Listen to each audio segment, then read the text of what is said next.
В некотором царстве жил-был купец. 12 лет жил он в супружестве и прижил только одну дочь, Василису Прекрасную. Когда мать скончалась, девочке было 8 лет. Умирая, купчиха призвала к себе дочку, вынула из-под одеяла куклу, отдала ей и сказала: «Слушай, Василисушка, помни и исполни мои последние слова. Я умираю и вместе с родительским благословением оставляю тебе вот эту куклу. Береги ее всегда при себе и никому не показывай, а когда приключится тебе какое горе, дай ей поесть и спроси у нее совета. Покушает она и скажет тебе, чем помочь несчастью». Затем мать поцеловала дочку и померла. После смерти жены купец потужил как следовало, а потом стал думать, как бы опять жениться. Он был человек хороший, за невестами дело не стало, но больше всех по нраву пришлась ему одна вдовушка. Она была уже в летах, имела своих 2 дочерей, почти однолеток Василисе. Стала быть и хозяйка, и мать опытная. Купец женился на вдовушке, но обманулся и не нашел в ней доброй матери для своей Василисы. Василиса была первая на все село красавица. Мачеха и сестры завидовали ее красоте, мучили ее всевозможными работами, чтобы она от трудов похудела, а от ветру и солнца почернела, совсем житья не было. Василиса все переносила безропотно и с каждым днем все хорошела и полнела, а между тем мачеха с дочками своими худела и дурнела от злости, несмотря на то, что они всегда сидели сложа руки, как барыни. Как же это так делалось? Василисе помогала ее куколка. Без этого где бы девочке сладить со всей работою? Зато Василиса сама бывало не съест, а уж куколке оставит самый лакомый кусочек. И вечером, как все улягутся, она запрется в чуланчике, где жила, и подчивает ее, приговаривая: «На, куколка, покушай, моего горя послушай. Живу я в доме у батюшки, не вижу в себе никакой радости. Злая мачеха гонит меня с белого света. Научи ты меня, как мне быть и жить, и что делать». Куколка покушает, да потом и дает ей советы, и утешает в горе, а на утро всякую работу справляет за Василису. Та только отдыхает в холодочке, да рвет цветочки, а у нее уже и гряды выполоты, и капуста полита, и вода наношена, и печь вытоплена. Куколка еще укажет Василисе и травку от загару. Хорошо было жить ей с куколкой. Прошло несколько лет. Василиса выросла и стала невестой. Все женихи в городе присватываются к Василисе. На мачехиных дочерей никто и не посмотрит. Мачеха злится пуще прежнего и всем женихам отвечает: «Не выдам меньшой прежде старших». А проводя женихов, побоями вымещает зло на Василисе. Вот однажды купцу понадобилось уехать из дому на долгое время по торговым делам. Мачеха и перешла на житье в другой дом, а возле этого дома был дремучий лес, а в лесу на полянке стояла избушка, а в избушке жила баба-яга. Никого она к себе не подпускала и ела людей, как цыплят. Перебравшись на новоселье, купчиха то и дело посылала зачем-нибудь в лес ненавистную ей Василису. Но эта завсегда возвращалась домой благополучно. Куколка указывала ей дорогу и не подпускала к избушке бабы-яги. Пришла осень. Мачеха раздала всем 3 девушкам вечерние работы. Одну заставила кружева плести, другую чулки вязать, а Василису прясть. И всем по урокам. Погасила огонь во всем доме, оставила только одну свечку там, где работали девушки, и сама легла спать. Девушки работали. Вот нагорела на свечке, одна из мачехиных дочерей взяла щипцы, чтобы поправить светильню, да вместо того, по приказу матери, как будто нечаянно и потушила свечку. «Что теперь нам делать?» – говорили девушки. «Огня нет в целом доме, а уроки наши не кончены. Надо сбегать за огнем к бабе-яге». «Мне от булавок светло», – сказала та, что плела кружево. «Я не пойду». «И я не пойду», – сказала та, что вязала чулок. «Мне от спиц светло». «Тебе за огнем идти», – закричали обе. «Ступай к бабе-яге». И вытолкали Василису из горницы. Василиса пошла в свой чуланчик, поставила перед куклой приготовленный ужин и сказала: «На, куколка, покушай, да моего горя послушай. Меня посылают за огнем к бабе-яге. Баба-яга съест меня». Куколка поела, и глаза ее заблестели, как 2 свечки. «Не бойся, Василисушка», – сказала она. «Ступай, куда посылают, только меня держи всегда при себе. при мне ничего не станется с тобой у Бабы-Яги». Василиса собралась, положила куклу свою в карман и, перекрестившись, пошла в дремучий лес. Идет она и дрожит. Вдруг скачет мимо ее всадник, сам белый, одет в белом, конь под ним белый и сбруя на коне белая. На дворе стало рассветать. Идет она дальше, как скачет другой всадник, сам красный, одет в красном и на красном коне. Стало всходить солнце. Василиса прошла всю ночь и весь день, только к следующему вечеру вышла на полянку, где стояла избушка Яги-бабы. Забор вокруг избы из человеческих костей. На заборе торчат черепа людские с глазами. Вместо дверей у ворот ноги человечьи, вместо запоров руки, вместо замка рот с острыми зубами. Василиса обомлела от ужаса и стала как вкопанная.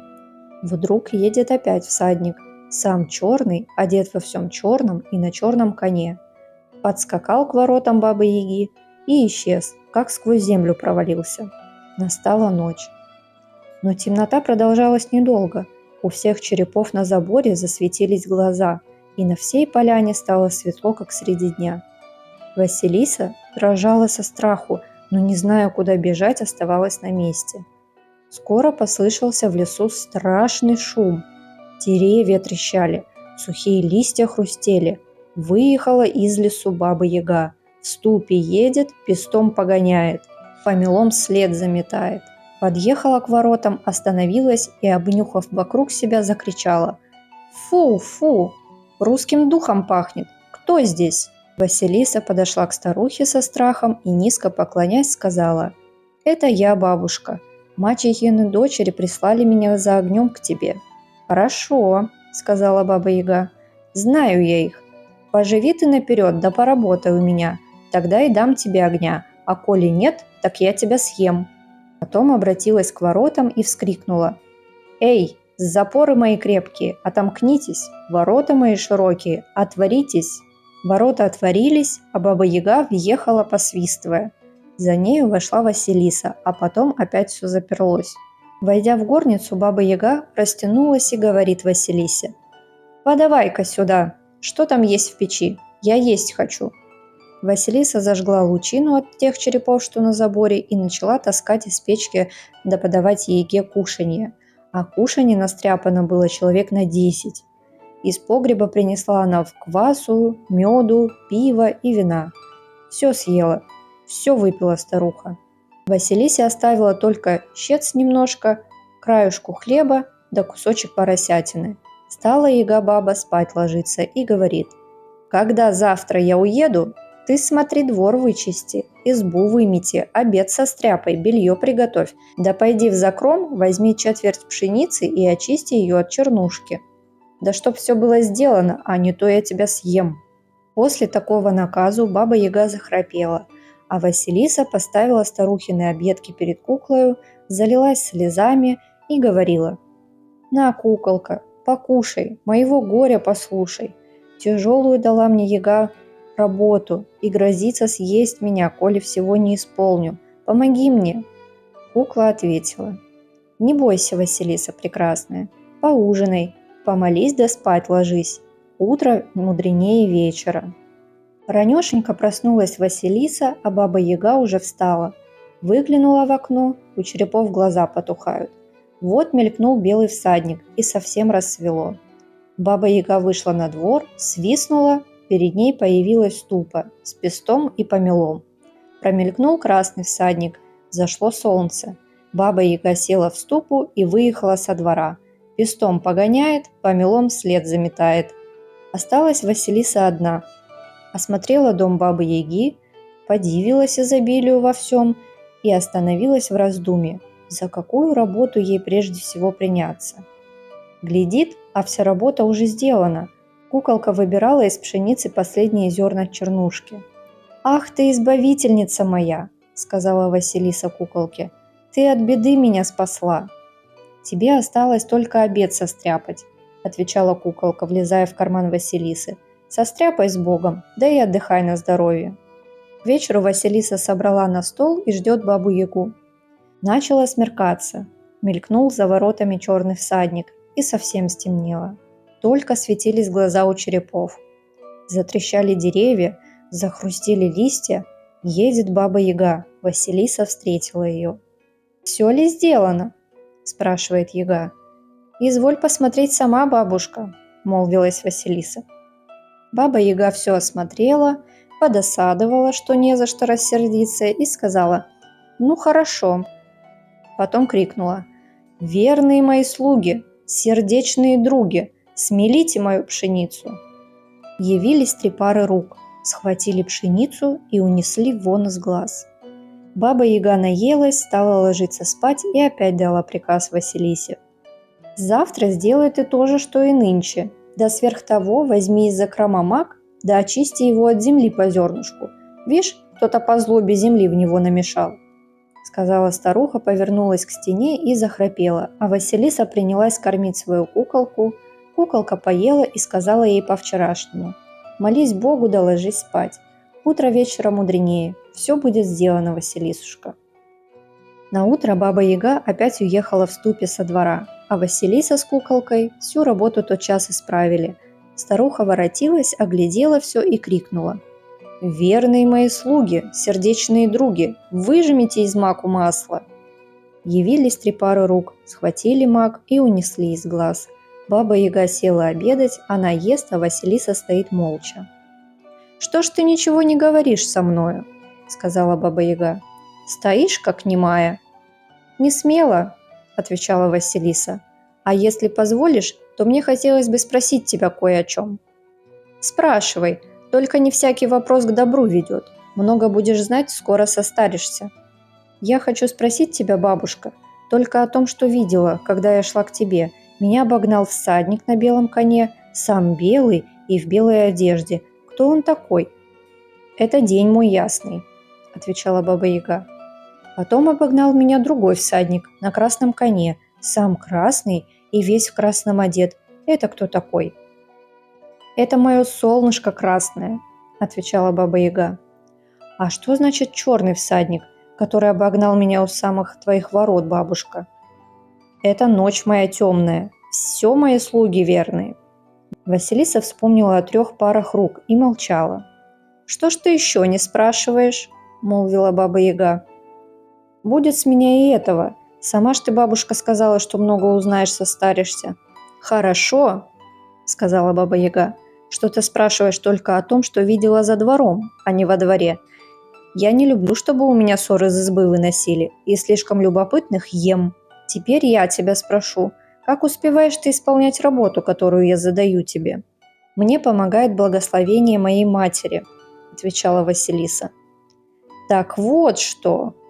Убирайся же ты от меня, благословенная дочка! Не нужно мне благословенных!»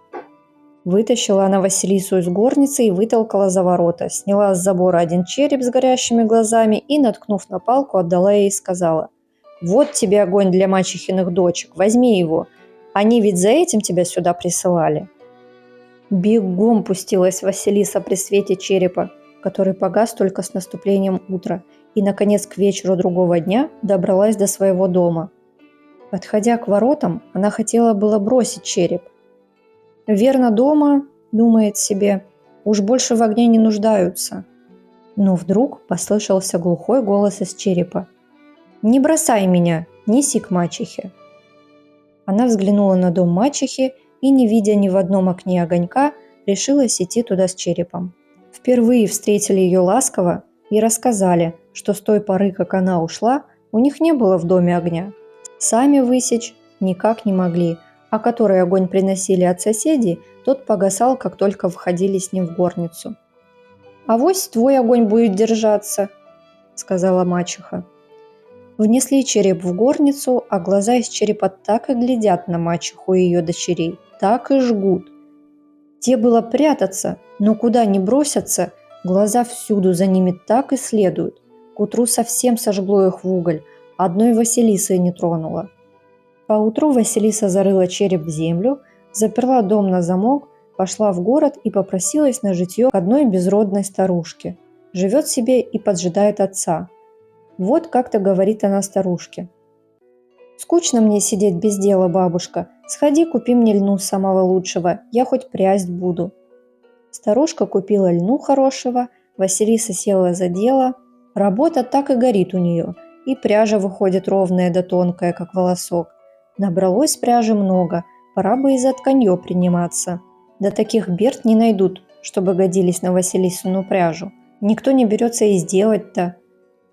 Василиса стала просить свою куколку. Та и говорит: «Принеси ко мне какое-нибудь старое бердо, да старый челнок, да лошадиные гривы. Я все тебе смастерю». Василиса добыла все, что надо, и легла спать, а кукла за ночь приготовила славный стан. К концу зимы и полотно выткано, да такое тонкое, что сквозь иглу вместо нитки продеть можно. Весной полотно выбелили, и Василиса говорит старухе: «Продай, бабушка, это полотно, а деньги возьми себе». Старуха взглянула на товар и ахнула. «Нет, дитятка, такого полотна, кроме царя, носить некому. Понесу во дворец». Пошла старуха к царским палатам, да все мимо окон похаживает. Царь увидал и спросил: «Что тебе, старушка, надобно?» «Ваше царское величество», – отвечает старуха, – «я принесла диковинный товар, никому, окроме тебя, показать не хочу». Царь приказал впустить к себе старуху и, как увидел полотно, вздивовался. «Что хочешь за него?» – спросил царь. «Ему цены нет, царь-батюшка, я тебе в дар его принесла». Поблагодарил царь и отпустил старуху с подарками. Стали царю из того полотна сорочки шить. Скроили, да нигде не могли найти швеи, которая взялась бы их работать. Долго искали. Наконец царь позвал старуху и сказал: «Умела ты напрясть и соткать такое полотно, умей из него и сорочки сшить». «Не я, государь, пряла и соткала полотно», — сказала старуха. «Это работа приемыша моего, девушки». «Ну так пусть и сошьет она». Воротилась старушка домой и рассказывает обо всем Василисе. «Я знала, — говорит ей Василиса, — что эта работа моих рук не минует». Заперлась в свою горницу, принялась за работу. Шила она, не покладываючи рук, и скоро дюжина сорочек была готова. Старуха понесла к царю сорочки, а Василиса умылась, причесалась, оделась и села под окном. Сидит себе и ждет, что будет. Видит, на двор к старухе идет царский слуга. Вошел в горницу и говорит: «Царь-государь хочет видеть искусницу, то работала ему сорочки, и наградить ее из своих царских рук». Пошла Василиса и явилась перед очи царские. Как увидел царь Василису прекрасную, так и влюбился в нее без памяти. «Нет, — говорит он, — красавица моя, не расстанусь я с тобою, ты будешь моей женою». Тут взял царь Василису за белые руки, посадил ее подле себя, а там и свадебку сыграли. Скоро воротился и отец Василисы, порадовался об ее судьбе и остался жить при дочери. Старушку Василиса взяла к себе, а куколку по конец жизни своей всегда носила в кармане. 3 дня и 3 ночи этот портрет был у меня в работе. Шучу. 4. К сожалению, как бы я ни старалась, камера не может передать вам глубину цветов, оттенков и самой атмосферы от портрета. Я надеюсь, что все же это чувствуется. Я благодарю каждого, кто подписан на мой канал. Спасибо за просмотр, лайки, обратную связь. Увидимся с вами в следующих видео.